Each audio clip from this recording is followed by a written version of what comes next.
Everyone saw the dust swirl when she hit the ground, but no one saw the captain's face turn white. A heartbeat later, because the stranger walking toward him wasn't supposed to be there. Not today. Not ever. The confrontation exploded under the bright afternoon sun, right on the training field where new recruits stood frozen, their shadows stretching across the dirt. Captain Rourke had tossed Private Lena Hale like she weighed nothing, her knees scraping the earth as she slid. A few recruits gasped.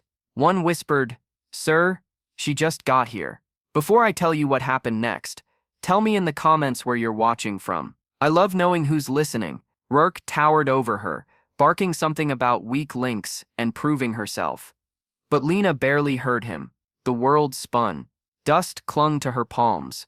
Her heartbeat pounded like a warning drum in her ears. She pushed herself up slowly, feeling dozens of eyes on her, recruits who didn't know her past, her injuries, or the promise she'd made to herself before stepping onto this base. Then she heard it. A shift in the air. Footsteps on gravel.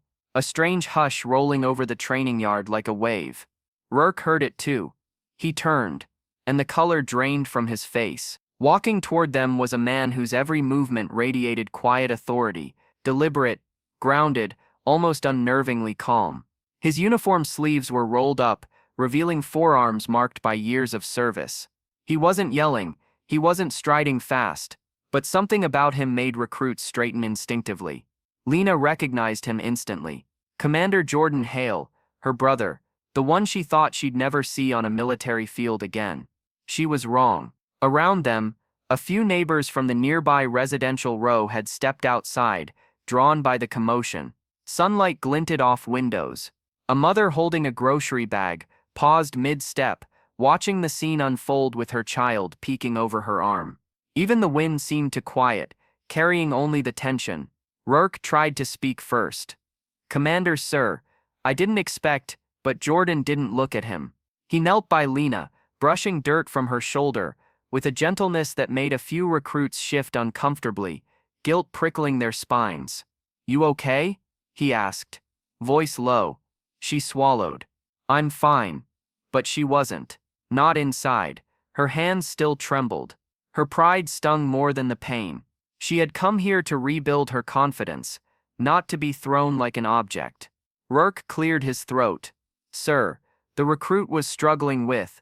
Jordan rose slowly, his height casting a long shadow over the captain. "You threw a new soldier to the ground." His voice didn't rise, but everyone heard the danger in its stillness. Rourke stepped back. I was demonstrating discipline." Jordan tilted his head. "Or abusing your rank." A murmur rippled through the recruits.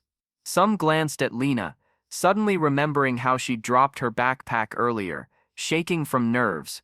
She wasn't weak. She was rebuilding. And Rourke had chosen the easiest target. Then came the moral tension.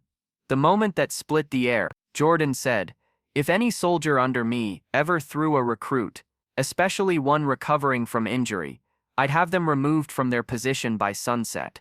His words hung like lightning. Rourke's jaw clenched.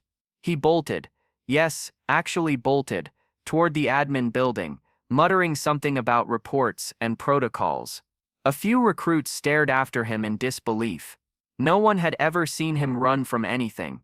The crowd outside relaxed, whispers rising in the warm daylight. The mother with the groceries smiled, relief softening her features.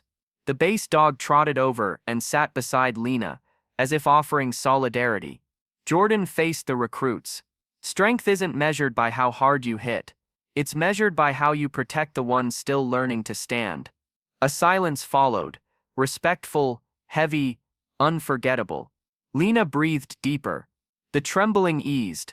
For the first time since arriving, she felt seen, not as the new girl, not as the injured recruit, but as a soldier fighting her way back.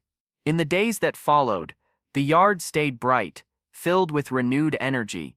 Recruits practiced with more patience. Conversations softened, and Lena, the one thrown to the ground, became the one others looked to for quiet resilience. Because kindness doesn't vanish. It waits, and it finds its way back. And sometimes it walks across the training field, just when you need it most. Thank you for listening.